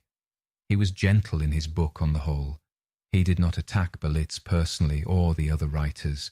He simply, patiently, laid the incidents out one after another and showed what the actual records said. He was often surprised by what he found. In some cases, the records were even more dramatic than the Triangle writers had let on, but in ways that had nothing to do with any mystery. Storms, overloading, human error, real, difficult, ordinary human things. He concluded his book, memorably, with the sentence I quoted earlier, that the legend of the Bermuda Triangle was a manufactured mystery, perpetuated by writers who either purposely or unknowingly made use of misconceptions, faulty reasoning, sensationalism, and, in later years, internet hoaxes. He was writing before the internet existed, in fact, but the sentence has been kept up to date by subsequent editions because the pattern continues. New Triangle stories appear and are shared and are believed, and if you check them, the same things happen. The details turn out to be wrong. The location turns out to be somewhere else. The weather turns out to have been terrible. The distress call turns out to have been made. The wreckage turns out to have been found. The story dissolves in the light of the record. Cush's book did not end the legend. Nothing could have. Stories, once they take root, are hardy things. They survive their own disproving. They live on in television specials, and in movies, and in casual conversation, and in the imagination of children who read about them in old books at the library. But Cush's book did put something on the shelf. It put a calm, careful, gentle counterweight to all the excitement. It said, for anyone who wanted to look, here is what really happened in each of these cases, as best as I can determine. Read it if you like. Believe what you like. But this is what the records show, and that is, in its own way, a small, quiet victory of patience over sensation, of research over rumour, of the librarian over the mystery. Now let us go back to the water. Let us go back one more time to the sea itself, and let us stay there a while. Imagine you are on a ship, a small ship, a sailing yacht perhaps. It is night. It is very late. The stars are out above you. The moon is dark. The sea is calm. You are alone on the deck. The rest of the crew is asleep below. The autopilot is holding the wheel. The sails are trimmed and steady. You are moving slowly across the North Atlantic. Perhaps you are on the Sargasso Sea. Perhaps you are somewhere near Bermuda. Perhaps you are further south. It does not much matter tonight where. The stars above you are the same stars sailors have watched for 4,000 years. Orion, Cassiopeia, the Great Bear turning around the pole star which sits low in the northern sky. To the east, the whole eastern horizon is dark. To the west, the same. There is no light of any coast, only water and sky meeting in a soft circle around you. The water is black. It is not a frightening black. It is only the black of a warm sea at night, silvered here and there by the reflection of the stars. You feel the boat move beneath you, a gentle rise and fall, the small clink of a rigging line, the soft rush of water past the hull. You breathe in the salt air. You breathe it out. The compass in the cockpit is turning very slowly as the boat corrects itself onto its course. It swings a degree or two, and then it settles. It swings again. It settles. It is doing what compasses have always done since the first Chinese navigators used a floating iron needle in a bowl of water in the 11th century. It is aligning itself patiently with the invisible lines of the Earth's magnetic field. Those lines do not point to true north. They point to magnetic north, which is somewhere in the Canadian Arctic, and which drifts slowly over the decades from year to year. Every sailor who has ever crossed an ocean has known this, and every sailor who has ever crossed the North Atlantic has adjusted in his head for the variation. He has said to himself, the compass reads such, and the map has such and such a correction, and so my true course is this. And he has held the true course, and the sea has taken him home. The compass on your boat is doing all of this. It is not being pulled by anything strange. It is only doing its steady ancient work.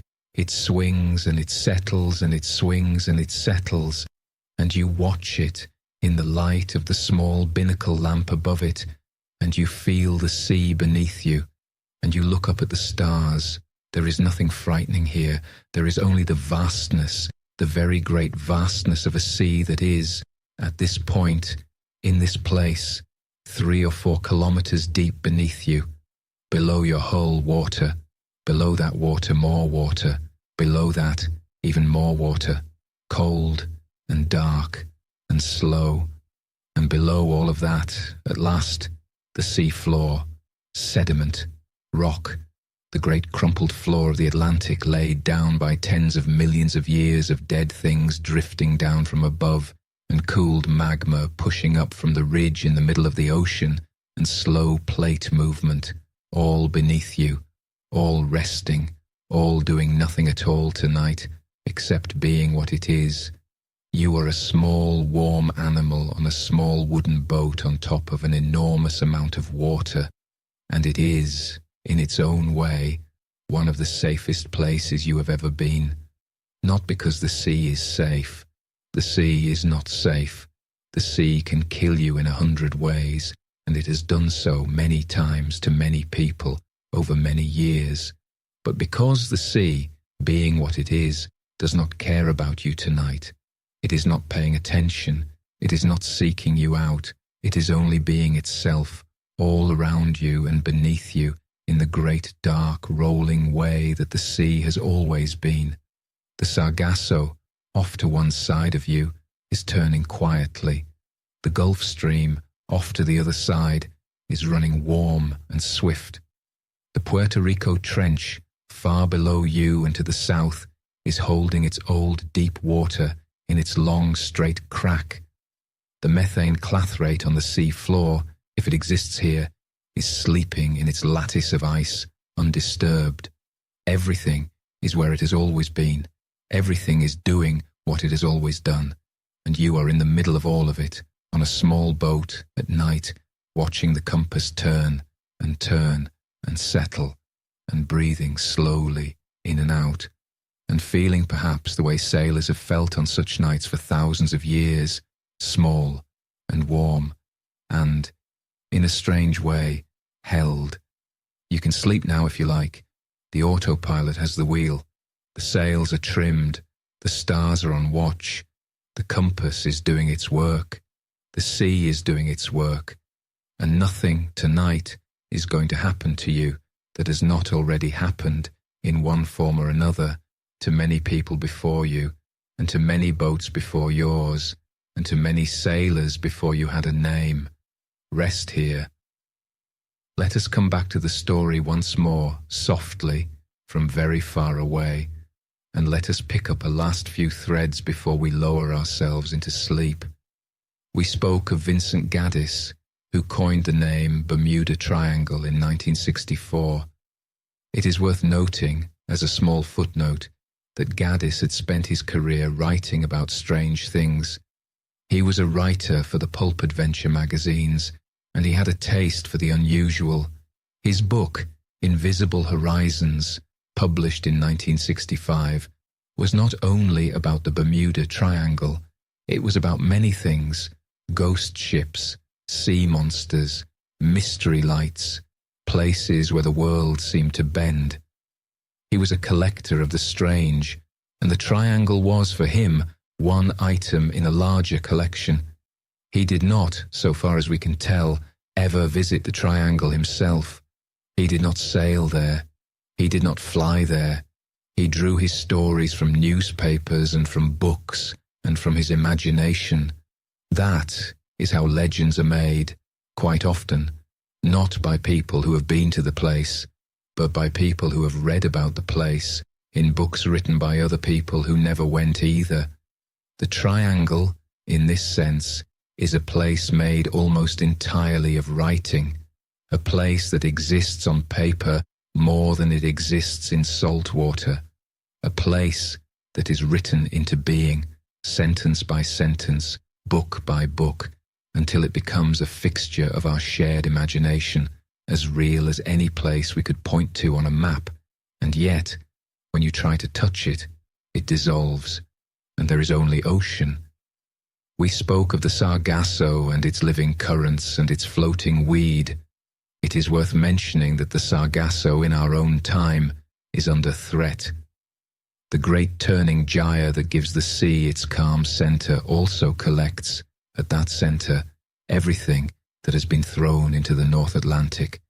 And what people throw into the ocean these days is plastic, a great deal of plastic, bags, bottles, fishing lines, fragments, microscopic particles of once solid plastic, broken down by sun and salt into a kind of soup. The Sargasso Sea now holds one of the great collections of ocean plastic in the world. It is called the North Atlantic Garbage Patch. It floats among the sargassum. The turtles eat some of it, mistaking it for food. So do the seabirds. Bacteria have been found in the Sargasso that appear to eat certain kinds of plastic, though whether they clean it or only break it further into microscopic pieces that spread through the food chain is not yet known. There is an effort now, quiet but real, to protect the Sargasso. A Sargasso Sea Commission was established in 2014 by the governments of the Azores, of Bermuda, of Monaco, of the United Kingdom, and of the United States. Their purpose is to work together to guard this one strange sea, which belongs to no country, which sits inside no national border, which is the property of no one. It has, in the years since, become a small, quiet example of how nations can sometimes cooperate on things that belong to all of us. Its story is not yet finished. We spoke of the Gulf Stream and its role in carrying warmth. It is worth mentioning that the Gulf Stream and the wider system of Atlantic circulation of which it is a part has been observed in recent decades to be slowing, slightly, fractionally, but measurably. Fresh water from melting ice in the far north is diluting the salty water of the North Atlantic, and this is affecting the sinking of cold water that helps drive the whole circulation. Climate scientists are watching closely. If the circulation were to slow substantially, or, in the most extreme scenarios, to stop, the climate of Europe would change dramatically. The winters would grow far colder. The ecosystems that depend on the warm current would shift. This is one of the great uncertainties of our current century. The Gulf Stream, which Ponce de Leon marvelled at and which Benjamin Franklin charted, is, in our own time, being changed by us, slowly, perhaps recoverably, perhaps not. Time will tell. We spoke of the Puerto Rico Trench and its great depth. It is worth mentioning that Victor Vescovo, who dived to its bottom in December of 2018, went on to dive to the bottoms of all 5 oceans. The Puerto Rico Trench was his first. In the Pacific, he dived to the bottom of the Mariana Trench, which is deeper still.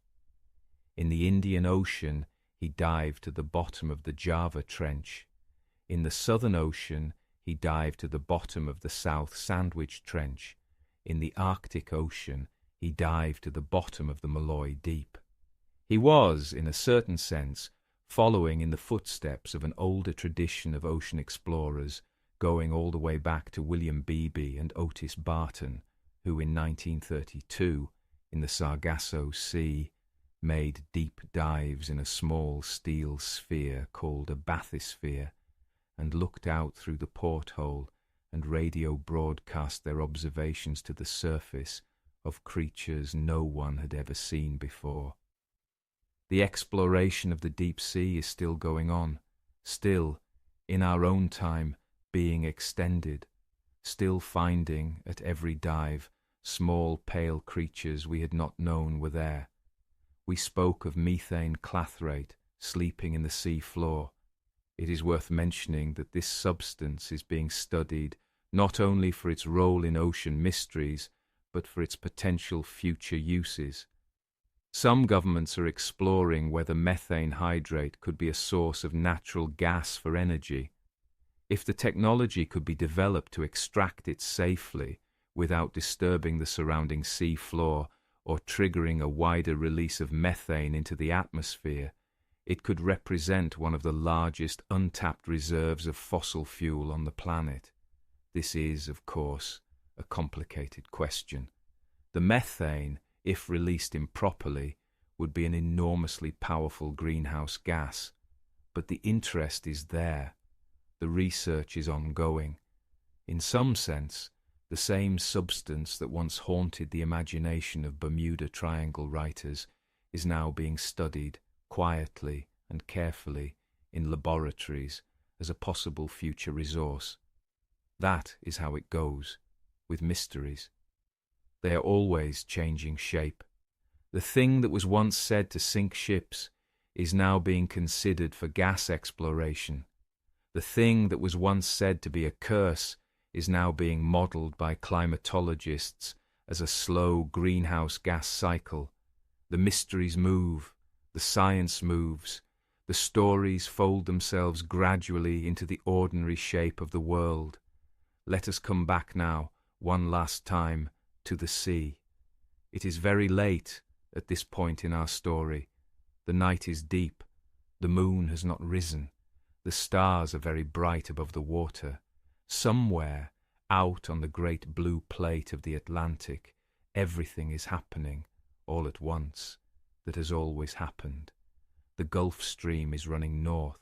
The Sargasso is turning slowly. The trenches are holding their old water. The clathrate is sleeping. The hurricanes are gathering or not gathering in their season. The ships are moving on their appointed courses, guided by satellites and radar and modern navigation. The aircraft are flying overhead on their appointed paths, guided by their onboard computers and by the calm voices of air traffic controllers on the shore. Everything is working, everything is doing what it does. And somewhere else, in the imagination of the world, the Bermuda Triangle is also doing what it does. It is being spoken of on the internet by people who saw a documentary once. It is being drawn in children's books as a big red triangle with a question mark in the middle. It is being invoked in movies, in television shows, in cheap novels. It is still, in a certain way, alive.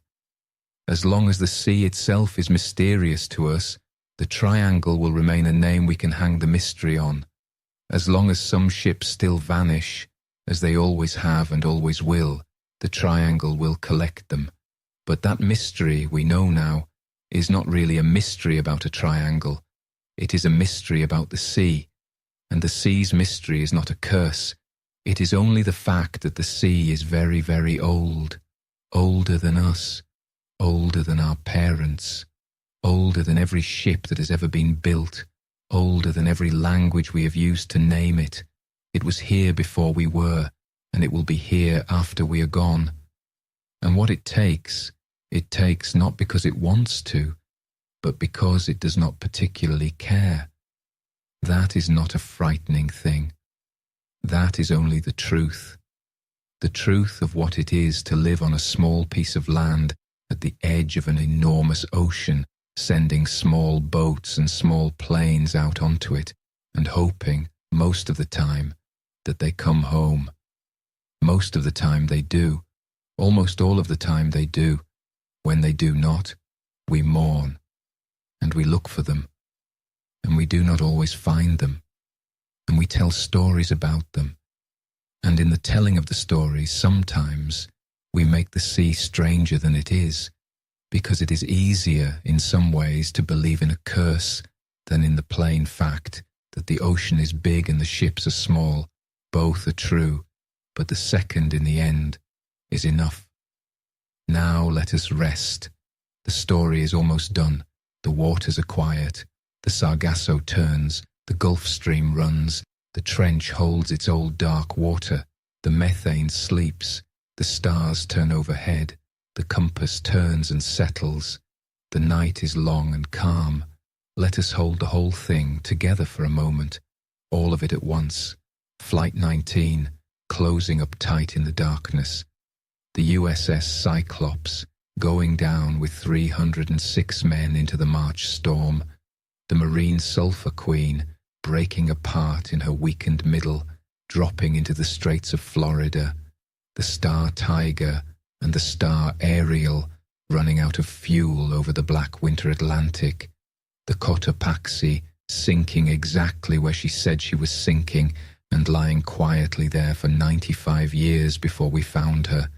The Carol A. Deering, standing empty on the shoals with her sails still set. The Connemara Hafod, dragged loose from her mooring by a hurricane, drifting up into the empty water. The KC-135 tankers, whose second crash site was only seaweed after all. And beside all of them, in the same water, 10,000 other ships that made their passages safely, on the same routes, in the same years, and came home to their harbours, and were forgotten by the newspapers because nothing happened to them. Nothing happening is what the sea does, most of the time. Nothing happening is what safe travel is. Nothing happening is what the Bermuda Triangle mostly is, actually, if you take it as a whole. A quiet stretch of much-travelled water where, most of the time, nothing at all happens. A place where, on any given afternoon, if you were to look down from a satellite, you would see hundreds of small dots moving safely across a large blue plate. That is the shape of it. That is the truth of it. That is what the librarian in Arizona, patiently, book in hand, was trying to say. Nothing has happened here that has not happened in different form elsewhere. There is no triangle. There is only ocean, and the ordinary business of moving across ocean, which is dangerous sometimes and beautiful most of the time, and old always. The wake of a ship on a dark sea is a strange thing. It is white for a while. It stretches out behind the ship, a straight line of foam, thinning as it goes, and then, after a distance, it fades. The water rolls back over it, the turbulence settles, and within a few minutes, or an hour at most, there is no sign that the ship was there. The sea forgets the ship, not out of malice, only because that is what water does. It closes. Every ship that has ever sailed on the ocean has left such a wake, and every ship's wake has in time closed. That is not a mystery. That is a fact of water. And when a ship goes down and its wake is the last mark of its passage, that wake too closes, and the sea returns to itself, not empty, only itself. Somewhere on the sea tonight, ships are sailing. Their wakes are stretching out behind them, straight and white, and thinning and closing. The compasses in their pilot houses are turning and settling. The stars above them are the same stars we have looked at all through the story, and they will all, most of them, arrive tomorrow at the ports they are heading for, and their captains will drink coffee, and their crews will go home to their families, and the sea will not be spoken of for a while, until the next voyage. That is the ordinary way of ships. That is the ordinary way of the sea. That is what is happening right now on the water that we have called, for tonight, the Bermuda Triangle. Let your breathing slow. Let your body settle. Let your thoughts drift as they will. There is nothing more to worry about tonight. The story is done, or almost done. The mystery has been carried gently to the shore and set down and looked at and understood. There is no curse. There is only ocean, and the ocean tonight is calm. The compass turns slowly on its pivot. The needle wavers. It settles. It wavers again. It settles again. It points, not quite to north, but close enough. It has been doing this for a very long time. It will keep doing this after you sleep. The wake of the ship stretches out. It thins. It fades, the water closes, the sea does what the sea does. It rises, it falls, it turns, it carries, it forgets, it remembers, in its own way, in the currents and in the sediments and in the deep sleeping places on its floor, all the ships and all the sailors and all the small warm animals who have ever crossed it, but it holds them lightly, and it holds them all together, and it does not distinguish among them. The Sargasso turns, the Gulf Stream runs, the trench holds its water, the clathrate sleeps, the stars turn, the night is long, the sea is old, you are safe, you are on land, you are in your bed, you are warm. The night around you is quiet, the story has come to its close. Somewhere, out on the calm black sea, a compass is turning slowly and settling and turning again, doing its faithful ancient work. And somewhere further out on water no one is watching, a ship is passing, leaving a small white wake behind it, which is thinning and closing and returning to the sea from which it came. Rest now. The wake has closed. The sea is quiet. The story is done. Sleep well.